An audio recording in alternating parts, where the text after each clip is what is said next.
বিধানসভা নির্বাচনের আগে ফের একবার মাস্টার স্ট্রোক মমতা বন্দ্যোপাধ্যায়। কারণ একের পর এক যেভাবে বাজেটে ঘোষণা করা হয়েছে সেই পরপর আপনাদের সামনে রেখেছি লক্ষ্মীর ভান্ডারে 500 টাকা বাড়ানো হয়েছে। অর্থাৎ লক্ষ্মীর ভান্ডারের সুবিধে যে সমস্ত মহিলারা পান, তারা যারা এতদিন 1000 টাকা পেতেন তারা 1500 টাকা করে পাবেন, আর এসসি এসটিরা যারা 1200 টাকা পেতেন তারা 1700 টাকা করে পাবেন। এবার একের পর এক রাখি, অর্থাৎ বেকার ভাতা চালু করলেন মুখ্যমন্ত্রী মমতা বন্দ্যোপাধ্যায়। মাধ্যমিক উত্তীর্ণ 21 থেকে 41 বছর বয়সীরা এই ভাতা পাবেন। 15ই আগস্ট থেকে এই বেকার ভাতা দেওয়া হবে, এমনই সিদ্ধান্ত নিয়েছে রাজ্য। ফেব্রুয়ারি মাস থেকেই সাধারণ মহিলারা যেমন করে জানাচ্ছিলাম যে লক্ষ্মীর ভান্ডারের সুবিধা পাবেন বাড়তি 500 টাকা করে। রাজ্য সরকারি কর্মী ও অবসরপ্রাপ্ত সরকারি কর্মীদের আরও 4% ডিএ দেওয়ার ঘোষণা সিদ্ধান্ত নিল রাজ্য। 1 এপ্রিল থেকে মিলবে বর্ধিত ডিএ। অন্তর্বর্তী বাজেটে বড় ঘোষণা রাজ্য সরকারের। 7ম বেতন কমিশন গঠনের ঘোষণা করল পশ্চিমবঙ্গ সরকার এবং আশাকর্মী, প্যারা টিচার, সিভিক ভলেন্টিয়ারের মাসিক ভাতা 1000 টাকা করে বাড়ানোর সিদ্ধান্ত নিল রাজ্য সরকার। অর্থাৎ বুঝতেই পারছেন যেভাবে একের পর এক এই অন্তর্বর্তী বাজেটে ঘোষণা করলো এই সরকার, অর্থমন্ত্রী চন্দ্রিমা ভট্টাচার্য সেই ছবি রেখেছি আপনাদের সামনে। কি কি ঘোষণা হলো?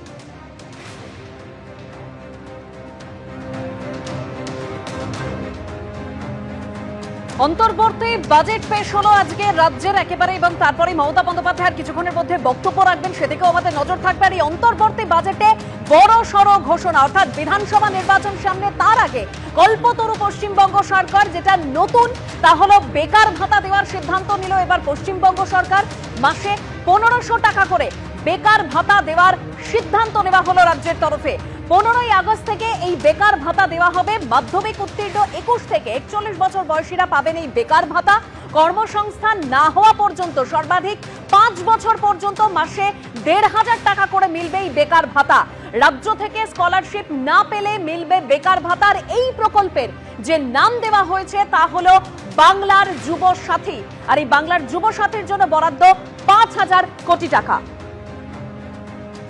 লক্ষ্মীর ভান্ডার এবং সেখানেও বড়সড় ঘোষণা, যেখানে 500 টাকা বরাদ্দ বেড়েছে। ফেব্রুয়ারি মাস থেকেই মিলবে লক্ষ্মীর ভান্ডারের বর্ধিত টাকা। ফেব্রুয়ারি মাস থেকে সাধারণ মহিলারা যারা আগে 1000 টাকা করে পেতেন, 500 টাকা বেড়ে তারা পাবেন 1500 টাকা করে। এসসি এসটি মহিলারা যারা আগে 1200 টাকা করে পেতেন, সেক্ষেত্রে 500 টাকা বাড়লে হচ্ছে 1700 টাকা, যেটা ফেব্রুয়ারি মাস থেকেই তারা পাবেন। আর এই লক্ষ্মীর ভান্ডার প্রকল্পের জন্য বরাদ্দ 15,000 কোটি টাকা।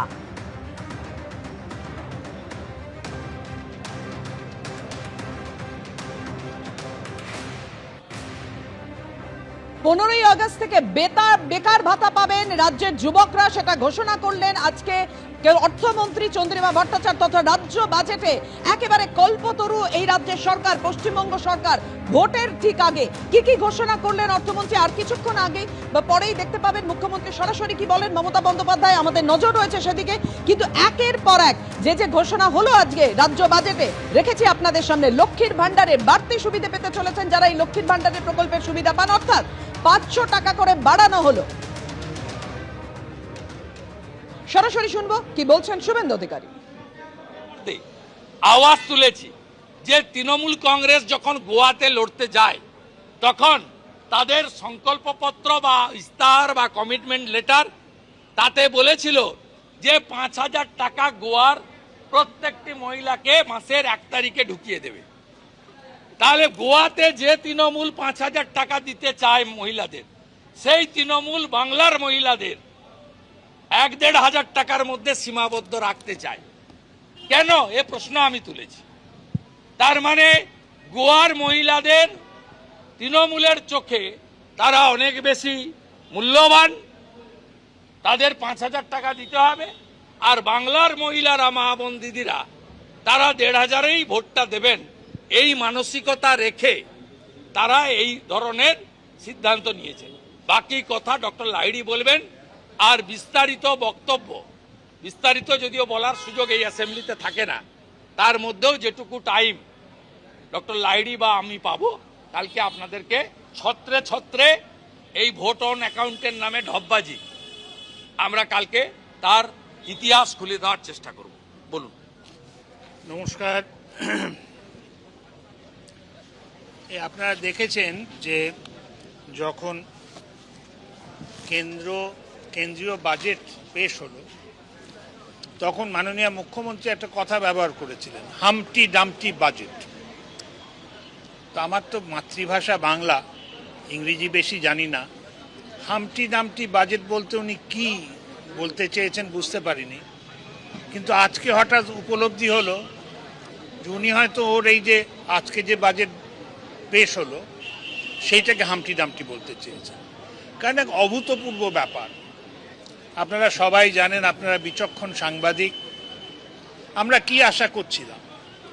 আমরা আশা করছিলাম অ্যানুয়াল ফাইন্যান্সিয়াল স্টেটমেন্ট, বার্ষিক অর্থনৈতিক বিবৃতি।